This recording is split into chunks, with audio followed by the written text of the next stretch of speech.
வணக்கம். 3 மணி செய்திகளை வழங்குவதற்காக நான் ஸ்ரீராம். முதலில் இந்த நேரத்திற்கான தலைப்புச் செய்திகளை பார்க்கலாம். நாடு முழுவதும் நீட் நுழைவுத் தேர்வு தொடங்கியது. கடும் சோதனைகளுக்கு பிறகு மாணவர்கள் தேர்வறைக்குள் அனுமதி.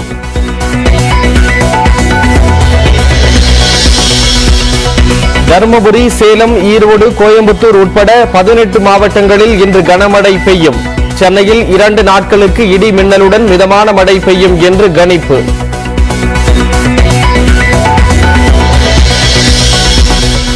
நாளை வங்கக்கடலில் உருவாகிறது குறைந்த காற்றழுத்த தாழ்வு பகுதி. புயலாக வலுப்பெறக்கூடும் என்பதால் ஆழ்கடலில் உள்ள மீனவர்கள் கரைக்கு திரும்ப உத்தரவு.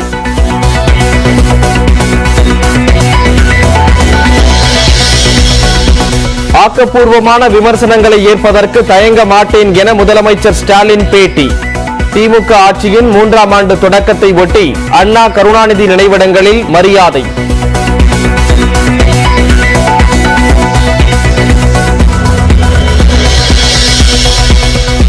ஆல் இண்டியா ரேடியோ என்பதற்கு பதில் ஆகாஷ்வாணி என்ற பெயரை பயன்படுத்த அறிவுறுத்தியதற்கு எதிர்ப்பு.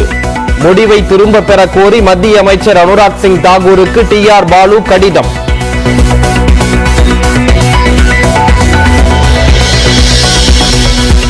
மதுரையில் கள்ளழகர் ஆற்றில் இறங்கும் நிகழ்ச்சியின் போது 4 பேர் உயிரிழப்பு, ஒருவர் கொலை என எடப்பாடி பழனிசாமி புகார். திருவிழாக்களில் தேவையான முன்னெச்சரிக்கை நடவடிக்கைகளை எடுக்க வலியுறுத்தல்.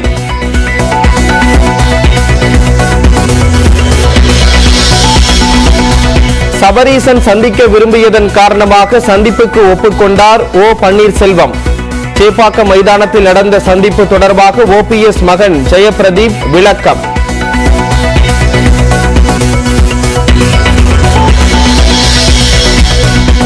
பெங்களூரில் 2ஆம் நாளாக ஊர்வலமாக சென்று வாக்கு சேகரிக்கும் பிரதமர் மோடி.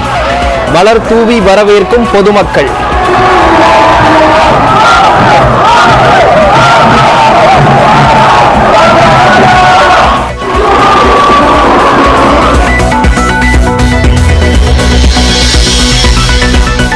மேட்டுப்பாளையம் சிறுமுகை அருகே சாலையில் வலம் வந்த காட்டு யானை.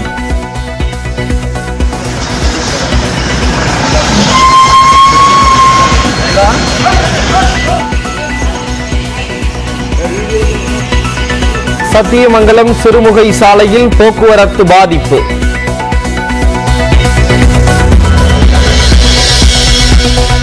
புதுக்கோட்டை மாவட்டம் ராக்கத்தான்பட்டியில் உள்ள கல்குவாரியில் ஹிட்டாச்சி வாகனத்தின் மீது சரிந்த மண். உள்ளே சிக்கிக் கொண்டவரை மீட்க போராட்டம்.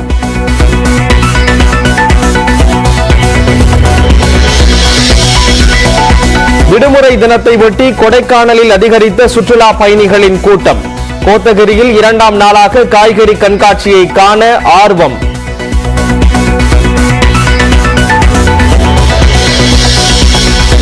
திருவாரூர் மாவட்டத்தில் கனமழையால் 10,000 ஏக்கர் பருத்தி சாகுபடி பாதிப்பு. ஏக்கருக்கு 15,000 ரூபாய் செலவு செய்து வீணானதாக விவசாயிகள் கவலை.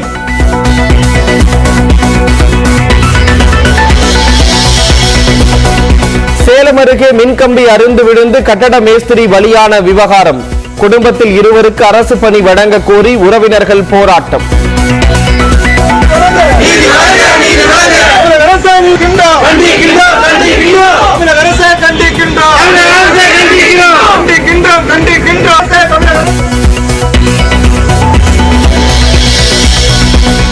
சென்னை அண்ணா சாலையில் 2வது வாரமாக களை கட்டிய வீதி திருவிழா. பாரம்பரிய விளையாட்டுகள், ஆட்டம் பாட்டத்துடன் சென்னை வாசிகள் கொண்டாட்டம்.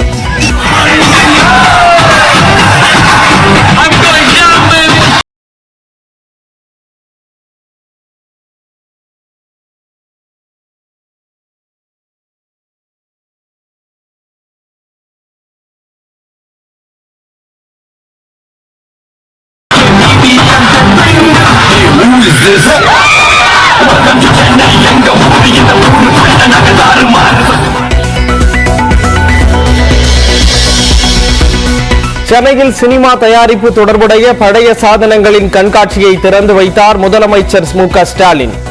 பழம்பெரும் நடிகர்களின் புகைப்படங்கள், சினிமா படப்பிடிப்பு தள புகைப்படங்களை பார்த்து ரசித்தார்.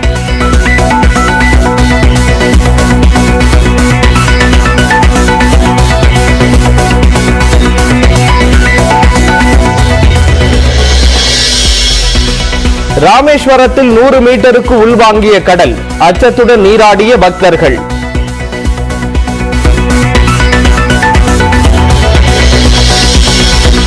டெல்லியில் போராடும் மல்யுத்த வீரர்களுக்கு ஆதரவு, வாகனங்களில் சென்ற விவசாயிகள் எல்லையிலேயே தடுத்து நிறுத்தம்.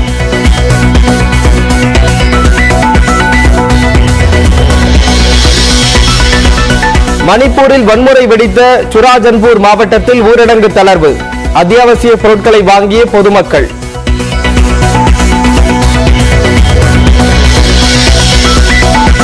சேப்பாக்கம் மைதானத்தில் சென்னை டெல்லி அணிகள் புதன்கிழமை பல பரீட்சை, நாளை காலை டிக்கெட் விற்பனை தொடக்கம்.